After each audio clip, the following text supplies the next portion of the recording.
नमस्कार दोस्तों, स्वागत है आपका अपने यूट्यूब चैनल कौशल कॉम्पिटेटिव क्लासेस में। आज जो हिस्ट्री में टॉपिक है वह है प्राचीन भारत पर विदेशी आक्रमण। तो प्राचीन भारत पर दो विदेशी आक्रमण हुए हैं। पहला ईरानी शासकों ने किया था, दूसरा यूनान के शासकों ने किया था। जिस समय भारत में मगध साम्राज्य की सत्ता पश्चिमोत्तर भारत में स्थापित नहीं हो पाई थी या पश्चिमोत्तर भारत में इसका विस्तार नहीं हो पाया था, उसी समय मध्य भारत मगध साम्राज्य की साम्राज्यवादी नीति का शिकार हो रहा था। उसी समय पश्चिमोत्तर भारत में घोर अराजकता और अविश्वास की भावना फैली हुई थी। पश्चिमोत्तर भारत अनेक छोटे बड़े राज्यों में विभक्त था जो आपस में लड़ते झगड़ते रहते थे। पश्चिमोत्तर भारत में कोई भी ऐसा शक्तिशाली शासक नहीं था जो इन सभी राज्यों को जीतकर एक छत्र शासन की स्थापना कर सके। ये अराजकता जब फैली हुई थी, उसी समय भारतीय विदेशी आक्रांताओं का भारतीय भूभाग पर दृष्टि पड़ी। जिस वजह से दो विदेशी आक्रांताओं ने भारत में शासन किया। पहला ईरानी शासक थे जो हकमनी वंश के थे। तो चलिए पहले ईरान के बारे में पढ़ लेते हैं। पारसिक या ईरानी आक्रमण ये 558 से 529 ईसा पूर्व में हुआ था। ठीक है, जो पारसिक ने किया था। ठीक है, 6वीं शताब्दी ईसा पूर्व में के मध्य कुरुस अथवा साइरस द्वितीय के ने ईरान में हकमनी साम्राज्य की स्थापना की। भारत पर प्रथम विदेशी आक्रमण ईरान के हकमनी वंश के राजाओं ने किया था। भारत पर प्रथम विदेशी आक्रमण ईरान के हकमनी वंश के राजाओं ने किया था। ठीक है, जिसमें पारसिक था। इस समय भारत आने के सिर्फ दो मार्ग थे। प्रथम मार्ग था जेडोसिया के रेगिस्तान से होकर आता था। दूसरा मार्ग था जो बैक्टीरिया, सोगडियान तथा काबुल होते हुए भारत आता था। साइरस ने जेडोसिया के रेगिस्तान से भारत पर प्रथम आक्रमण करने का प्रयास किया, किंतु उसे घोर विनाशकारी असफलताओं का सामना करना पड़ा, जिसमें मार्ग में उसकी सारी सेना नष्ट हो गई थी, जिसमें वो 7 सैनिकों के साथ जान बचाकर भागा था। ठीक है, तो साइरस ने जेडोसिया के रेगिस्तान होकर भारत पर आक्रमण करने का प्रयास किया, किंतु उसे विनाशकारी असफलताओं का सामना करना पड़ा। ठीक है, साइरस ने 558 से 529 ईसा पूर्व तक शासन किया। उसकी मृत्यु कैस्पियन क्षेत्र में डरवाइक नामक एक पूर्वी जनजाति से लड़ते हुए हुई। साइरस ने 558 से 529 ईसा पूर्व तक शासन किया। ठीक है, उसकी मृत्यु कैस्पियन क्षेत्र में डरवाइन नामक एक पूर्वी जनजाति से लड़ते हुई। उसके बाद उसका पुत्र कम्बुजिया या कैम्बिसीज द्वितीय 529 ईसा पूर्व 522 ईसा पूर्व तक शासक बना। ठीक है, वह गृह युद्ध में ही उलझा रहा। उसने भारत पर आक्रमण करने का प्रयास नहीं किया। इसके बाद साइरस के बाद भारत पर प्रथम सफल आक्रमण करने वाला जो शासक था वो दारा प्रथम था, जिसने 522 से 486 ईसा पूर्व तक शासन किया। भारत पर प्रथम सफल आक्रमण दारा प्रथम या दारा बहू ने किया था। ठीक है, दारा प्रथम के शासनकाल के 3 अभिलेख, बेस्तून अभिलेख, पर्सिपोलिस अभिलेख और नक्श ए रुस्तमा अभिलेख से पार्सियन और भारत के संबंधों की जानकारी मिलती है। दारा ने भारत के सतुग जिसको सप्त सिंधु या पंजाब का क्षेत्र आता है, इसके अंदर गदर, ठीक है, जिसमें काबुल का क्षेत्र आता था, सिंधु जो सिंधु घाटी का क्षेत्र था, को 518 ईस्वी के आसपास जीत लिया था। दारा ने भारत में 3 सतगु, गदर और सिंधु को 518 ईसा पूर्व के आसपास जीत लिया था। जो सतगु था, ठीक है, वह पंजाब के आसपास का क्षेत्र था। गदर था वह गांधार के आसपास का क्षेत्र था, काबुल, और सिंधु था वह सिंधु घाटी के आसपास का क्षेत्र था। ठीक है, फारस साम्राज्य में कुल 23 प्रांत थे। भारत दारा के साम्राज्य का 20वां प्रांत था। यहाँ से दारा को उसके संपूर्ण राजस्व का तीसरा भाग कर के रूप में प्राप्त होता था। कहाँ से? भारत से दारा को उसके संपूर्ण राजस्व का तीसरा भाग सिर्फ भारत से प्राप्त होता था। दारा प्रथम के बाद छायार या जरक्सीन जो दारा प्रथम का पुत्र था शासक हुआ, जिसने 486 से 465 ईसा पूर्व तक।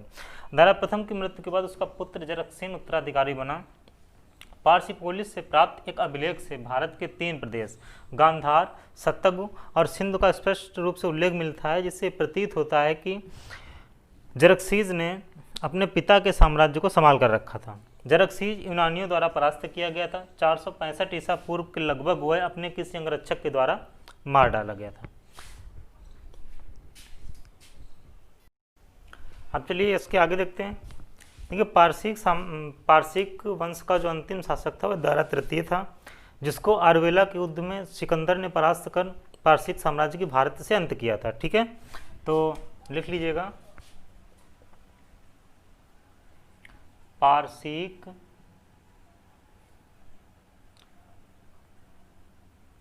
साम्राज्य का अंतिम शासक दारा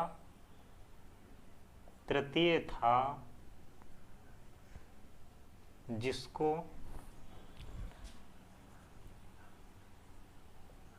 आरवेला के युद्ध में सिकंदर ने बुरी तरह परास्त किया था, बुरी तरह परास्त किया था। ठीक है, बुरी तरह परास्त किया था, बुरी तरह परास्त किया था और भारत से पारसिक साम्राज्य का अंत हुआ। भारत से पारसिक साम्राज्य का अंत हुआ। ईरानी लिपिकार कातिब भारत में एक लेखन कला लेके आए, जिसको आगे चलकर खरोष्टी के नाम से जानते हैं। ठीक है, तो पारसिक इतिहास का कातिब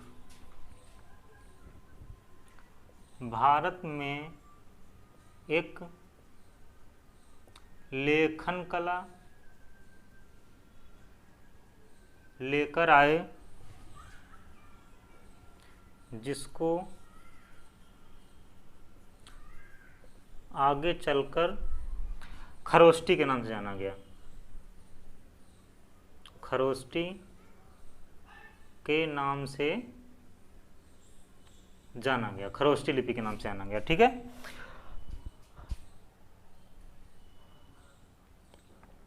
तो चलिए आगे देखते हैं। ये आपका था ईरानी शासक। ठीक है, अब आगे देखते हैं यूनान के शासक। तो चलिए देखते हैं सिकंदर का भारत अभियान। सिकंदर मैसिडोनिया के फिलिप द्वितीय का पुत्र था। सिकंदर के आक्रमण के समय भारत अनेक छोटे छोटे राज्यों में विभक्त था, जिसमें कुछ राज्य गणतंत्रात्मक थे और कुछ राज्य राजतंत्रात्मक थे। जिस गणतंत्र का मतलब होता है जहाँ पे वंशानुगत शासक ना हो, जहाँ पे शासन जनता के द्वारा चलाया जाता हो।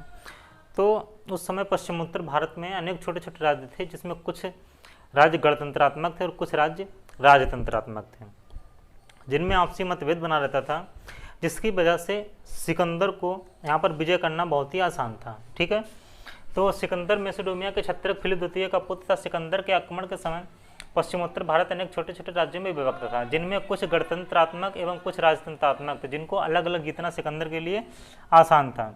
सिकंदर यूनान के एक राज्य मकदूनिया का शासक था। सिकंदर के पिता की मृत्यु के बाद 20 वर्ष की अल्पायु में सिकंदर मकदूनिया का शासक बना 336 ईसा पूर्व में। ठीक है, उसने काबुल एवं सिंध के मध्य सिकंदरिया नामक नगर की स्थापना की। सिकंदर के गुरु अरस्तु थे। ऐसा कहा जाता है कि सिकंदर बचपन से ही विश्व विजेता बनने की इच्छा रखता था। विश्व विजेता बनने की जो शिक्षा थी उसे अपने पिता से मिली थी। सिकंदर बहुत ही साहसी और अदम्य और वीर पुरुष था। उसने यूनान और मेसोडोमिया में एक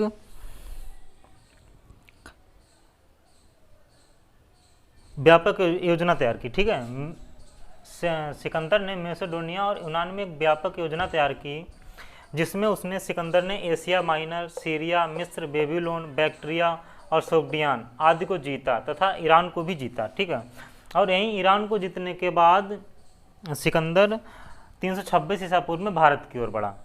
सिकंदर का भारत पर आक्रमण करने का मूल कारण उसकी सिर्फ धन प्राप्ति की इच्छा थी। क्या थी? धन प्राप्ति की इच्छा थी। सिकंदर खैबर दर्रे से होते हुए भारत आया तथा उसका पहला आक्रमण तक्षशिला के राजा आम्भी और पोरस के ऊपर था। किस पर? तक्षशिला में राजा आम्भी और पोरस के ऊपर था। तो सिंधु नदी पार करने के बाद सिकंदर की गतिविधियाँ देखेंगे। जब सिकंदर ने 326 ईसा पूर्व में बसंत में यूनानी विजेता ने सिंधु नदी पार कर भारत की भूमि पर कदम रखा। सिंधु नदी पार करने के बाद तक्षशिला के शासक आम्भी, जिसका राज्य सिंधु तथा झेलम नदियों के बीच में था, ने अपनी पूरी सेना के साथ आत्मसमर्पण कर दिया तथा अपनी राजधानी में सिकंदर का भव्य स्वागत किया। यहीं इसी प्रकार खुशियां मनाते हुए सिकंदर ने झेलम तथा चिनाब नदी के मध्यवर्ती प्रदेश के शासक पोरस अथवा पुरु पर आत्मसमर्पण की मांग की, लेकिन पोरस जैसे साहसी और अदम्य व्यक्ति ने इसे अपने गौरव और अभिमान के विरुद्ध समझा और उसने यह कहलवा के भेजा कि अब यूनानी विजेता से हमारी मुलाकात रण क्षेत्र में ही होगी। ठीक है, तो आप लोग इसका स्क्रीनशॉट ले लीजिएगा। तो चलिए देखते हैं झेलम में बितस्ता का युद्ध। जब राजा पोरस ने सिकंदर से बोला कि उसका सामना रण क्षेत्र में ही होगा, तो पोरस और सिकंदर दोनों पूरब और पश्चिमी तट पर झेलम नदी के तट पर इनकी सेनाएं डट गईं। चूँकि उस समय झेलम नदी बाढ़ में थी, जिस वजह से नदी पार करना बहुत ही मुश्किल था। एक रात भीषण बारिश हो रही थी, जिसमें सिकंदर ने चुपचाप से झेलम नदी को पार कर लिया अपनी सेना के साथ। कहा जाता है कि सिकंदर की सेना में 4000 अश्वारोही थे, 300 रथ थे और 200 हाथी थे तथा 30,000 सैनिक थे, पैदल सैनिक थे। तो जब सिकंदर ने झेलम नदी को पार कर लिया तो सबसे पहले पोरस ने अपने पुत्र को 4000 सैनिकों के साथ उसके मार्ग को अवरुद्ध करने के लिए भेजा, किंतु उसका पुत्र सिकंदर के साथ लड़ते हुए मारा गया। उसके बाद सिकंदर का सामना पोरस से हुआ। तो पोरस भी झेलम नदी के किनारे पोरस और सिकंदर के बीच युद्ध हुआ था, जिसमें पोरस पराजित हुए थे। ठीक है, पोरस की बहादुरी और साहस को देखकर उसने उसका राज्य वापस कर दिया तथा पोरस को अपना सहयोगी बनाया। जब पोरस पर घायल हुए थे तो सिकंदर ने बोला था कि आप आम्भी के दरबार में आकर हमारी अधीनता स्वीकार करें, आप आत्मसमर्पण कर दें। जब अगले दिन पोरस आम्भी के दरबार में जाते हैं तो जब वो सामने आम्भी को देखते हैं, उस देशद्रोही को देखते हैं जिसने बिना युद्ध किए आत्मसमर्पण किया था, उसका भव्य स्वागत किया था, उसको देखकर उनका खून खौल जाता है और उन्होंने आम्भी पर अपने भाले से प्रहार कर दिया। इसको देखकर सिकंदर के सैनिकों ने उस घायल पोरस को बंदी बना लिया। जब पोरस को सिकंदर के सामने लेके गए तो सिकंदर की बॉडी पर 9 घाव लगे हुए थे। सिकंदर ने पोरस से कहा कि आप बताइए आपके साथ कैसा व्यवहार किया जाए। तो घायलावस्था में पोरस ने कहा कि एक राजा के साथ जो व्यवहार किया जाता है वही मेरे साथ किया जाए। ये शब्द सुनकर सिकंदर बहुत प्रसन्न हुआ और उसकी बहादुरी को देखकर और उसकी निडरता को देखकर, पोरस की बहादुरी और साहस को देखकर उसने उसके राज्य वापस कर दिया तथा पोरस को अपना सहयोगी बनाया। ठीक है, यहाँ पर उसने 2 नगरों की स्थापना की थी। पहला निकाया जो विजयनगर है के नाम से जाना जाता है, जो झेलम नदी का युद्ध हुआ था जिसमें सिकंदर विजय हुआ था, उसकी वजह से इस नगर की स्थापना की थी, निकाया की। दूसरा था बौकेफला। बौकेफला सिकंदर के घोड़े का नाम था जो इस युद्ध में मारा गया था। ठीक है, और सिकंदर का बहुत ही प्रिय घोड़ा था। इसके बाद सिकंदर ने ग्लोग निकाय व कठ जातियों को पराजित किया। सिकंदर ब्यास नदी तक पहुंचा ही था कि उसके बाद उसके सैनिकों ने युद्ध करने से मना कर दिया, क्योंकि वे बहुत थक चुके थे और उन्होंने झेलम नदी के तट पर भारतीयों की वीरता भी देख ली थी।